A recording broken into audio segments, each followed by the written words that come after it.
Wow. Even though it's bright and sunny out here, I guess my balcony is a little bit dark, so y'all have to excuse the little bit of darkness here. But I wanted to something that has always come to my mind, more so after having a child, unfortunately. But I think it is something that we should think about before we have children. I don't think we should definitely think about it before we have children, and that is the subject of career choice. What do you choose as your career when you are, going to be a mother or are a mother? And for me, I know I erroneously thought that being a teacher was an easy thing to do, as a mother. And I quickly came to find that was not the case. Well, not while I was teaching here in America, anyway. Let me just say that. That's a very critical point. And being a substitute teacher doesn't pay enough unless you in some, high, need area where you're going to be so stressed that whatever extra they paying you, it don't even matter. Okay. But seriously, considering a career choice, because what we quickly find, number one, is that we spend so much time and energy in a job that whatever money, number one, we make a lot of times. I'm not saying everybody, because there's plenty of women who make enough for, I now am working for, women and families that are very much able to pay me. And, so that's not an issue this is not an issue. Paying childcare is not an issue for every woman. But for a great majority of us, paying for childcare, paying for all of the activities that we're expected to do for our children, or that children are expected to do in this day and age in order to stay competitive, choosing the right career. And it's really not even about being able to pay for things. It's about having the time to spend with your child, is what I've noticed. Like, for me, being able to spend time with my child is priceless. And so I don't know that there is an ideal career for a mother. I think that working for yourself is the ideal. Finding a way that you can balance your schedule is ideal. If you do work, finding jobs that have on-site daycare, or taking into consideration who is raising your child when you are not able to raise your child, right? Who is watching your child? Is it your mother and or a family member that you deeply trust and you share values with? Or is it some daycare? Like, the thought of, I'm going to have one more child, right? And the thought for me, the reason why I do all that I do now, because the thought for me of having a child and at 6 or 8 weeks having to take them to a daycare is, I don't even know what to say. Just the thought of that is not comforting for me. So I can only imagine that a child that age is not able to, the detachment that you feel from your parent, or the over bonding. I don't know if that's possible, but when you're away from your mom for all day, it's like, you feel the need to be clinging to your mom, but then your mother is tired, and so she's not giving you the energy. She's not giving that child the energy that the child desires or requires from her. It's not it's not the best of the energy, in my understanding and from my experience as well.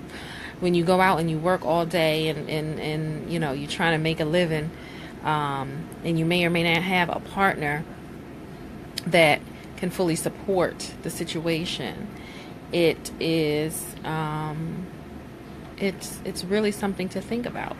And then I also know of the other side of women who stay home, and they can't afford all of these the accoutrements, right? So they have a nanny, and they have all these, they have whatever they need basically, because their mate, their partners have what is required, but they have the nanny, and the nanny is the one that takes care of the child all day too, right? So there's many different sides to this, but I really want women to really start to think more deeply about what career you choose, what lifestyle you're going to live when you have a child, because it's not just about the child, it's also about being able to support you and what it is that you want to do. So your ability to carry out your self-care activities. Are you still going to be able to, go get your hair and your nails done? Which to many is like, oh, that's part of the budget that can be cut. But it's like, not really. You need the self-care budget. You still need that self-care budget. Okay? Because if you are not taken care of as the woman, as the mother, then your ability to... I do this thing when I do talks. I have a presentation where I do the literal, when they say you cannot pour from an empty cup, I have literally a cup, several cups. The main cup, which is your energy. And then I have other cups, which is like your family, your child, your business that you're building, your job, etc., etc.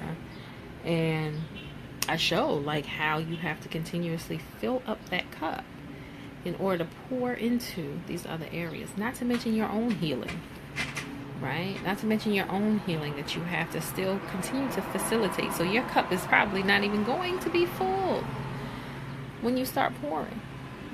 So you're not even going to be filling up those other cups completely, because you're still in your process of learning how to handle life. That's just my experience with working with the people that I've worked with, and my own personal experience of how it is. Because we step into parenthood, into motherhood, without having these ideas, these conversations about what the reality is about it. And a career choice is so central to the quality of parenting that you're going to be able to do, the quality of a life that you as a mother are going to be able to live. So, just really, really think about that, and really have that conversation with people, and really start to negotiate, work in your workspaces based on that. How do they have on-site daycare? Do they allow you to leave early and or stagger your times where you can be at work early? Can you negotiate or leave from work early so you can pick your children up from school, so they're not latchkey, or so that you don't have to pay the extra amount for daycare? These are things that you can negotiate. How much sick time and all of that you get before you get a job. You should negotiate that stuff. Because if you have children, I know inevitably I always went over my sick time and my vacation time and all of that, and didn't even use it for sick time or vacation. If my child was sick, I had to use it. So just it's really something that we need to consider. And I know so many women who work from home, and also homeschool their children, etc., etc. And that's another layer of work that you have to mentally, psychologically, spiritually prepare for, because it is different than what we have been taught to consider. We've been taught to consider that going to work, dropping the kids off somewhere, coming back is the paradigm. But the truth of the matter is that the paradigm has to shift, because what we're seeing now with how children are reacting to not having their parent around to really influence them and to really set certain standards in place for them to be able to function appropriately in life, we're seeing the effects of that, I think, at this time in this society. And we really need to consider how we set ourselves up for being able to parent and take care of our own selves effectively as a parent, so that we can focus on building and changing things generationally.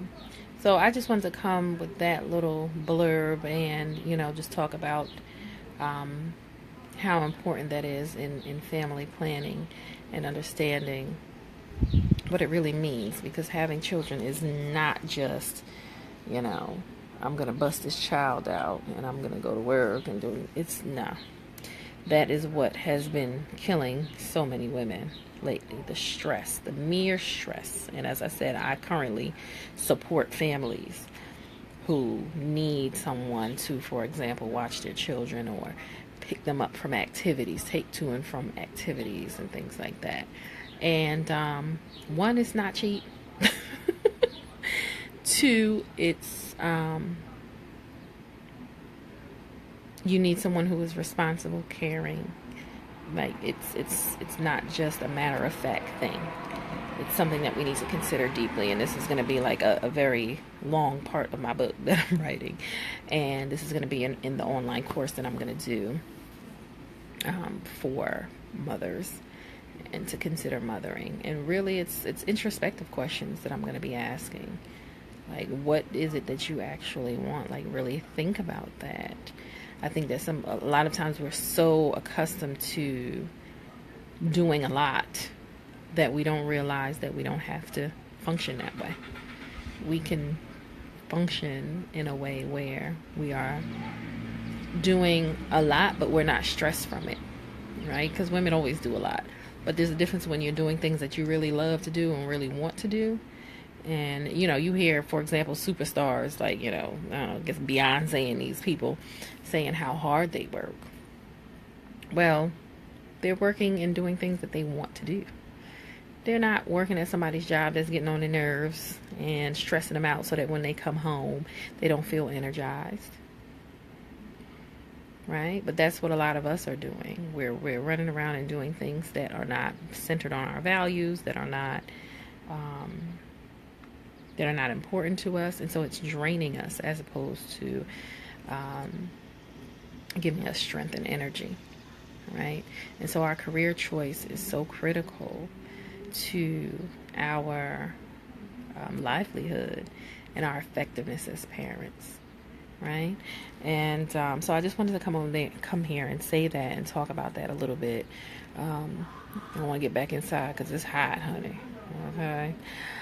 And I will be back in a couple of days, and I really want to talk about rituals the next time I come out, and just the rituals that we perform in our family. And I know ritual sounds all big and stuff, but no, it's really not. I am still doing card readings, of course, past life readings. So if you are interested, hit me up, and I would be happy to do that for you. I totally enjoy doing past life readings, as well as you can go to my website, www.mommyevolve.com, if you have any engagements where you would like a speaker to talk about intergenerational healing and self-care. And then please hit me up. I would love to hear from you, and I would love to come to your conference. I'm in New Jersey, so I would love to travel, but that would require some preparations by the people who are putting on the event. But anyway, that's all I wanted to say, y'all. Drop your comments below if you have anything to observe. I know I'm like all random times in the day, because that's my life right now. It's very random. I have a couple of structured things, but just very random, which I need in my life right now, quite frankly. All right, y'all. I'm out. Peace.